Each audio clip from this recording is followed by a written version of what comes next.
Hey people, just thought I'd show you my workshop. Some of you may have a big workshop. I have a really small one, but I might still be lucky compared to some others of you who are confined to your apartments where you can do a little modding now and then. When you need to go really dirty, you need a proper workshop, and I have my basement room. Take a look at this. See if I can fix the focus for you. Set on autofocus, but that's just crap. There you go. Yep. Really small. Not much light. I have these light casters. I don't know what you call them. Projectors? No, not projectors. In Danish it's projecteur, so it's quite close to projectors. But these lamps, they throw a lot of light. Normally they sit in my workshop, but today, because I'm going to make you all nauseous, sorry about that, no, I'm going to paint project F.O.B TC. So as you can see, I've set up a little, to back off a bit more, I'll zoom out. I've set up a little makeshift paint shop out here in the hallway. Pretty sure I'm not supposed to do that, but that's what I've done. I tried to cover it up and stuff like that. And as you can see, the various parts for the case are here. They're waiting to be cleaned before they're going to be painted. One of the parts, one of the side panels, I've already painted that. No, actually, it's just the primer I've given it yesterday on one side, and then I thought, I need to hang it from something, suspend it from something instead of just. I had it lying on a box as I painted this, but that didn't really work out. So you can see the back side is not done yet, so I'll do that. I'll do that in an hour or so. Yeah. So that's about it. And well, one more thing I want to show you. Let's go into the dark. Turn on the light. When you paint using aerosol paints or any other paint, I guess, it would be good if you could dip the can into some hot water to make the paint flow more evenly as you spray it on.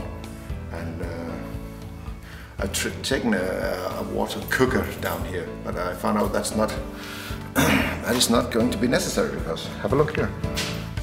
Hot and cold water, and I tell you, that water, that warm water, it's piping hot, so it's going to be okay. I also have my trusty heat gun here, which I'm going to use for heating up or preheating the surface of the element that I'm going to paint. All the elements, they will be preheated just to make sure that the paint flows nice and evenly on the subject. Yeah, it's not that this is a bad result. It's actually perfect. But I guess it can never hurt. And in the long run, I'm pretty sure I'll be better off if I heat it up. So that's what I'm going to do. Right. I'm going to paint something now. Bye bye.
Okay, I tried with a plastic primer, and it turns out to be quite different than using a metal primer. These plastic parts, yes, they are plastic. I heated the primer just like I did with the metal primer, but apparently that gives it a too runny consistency. It was almost, well, I was not able to control it.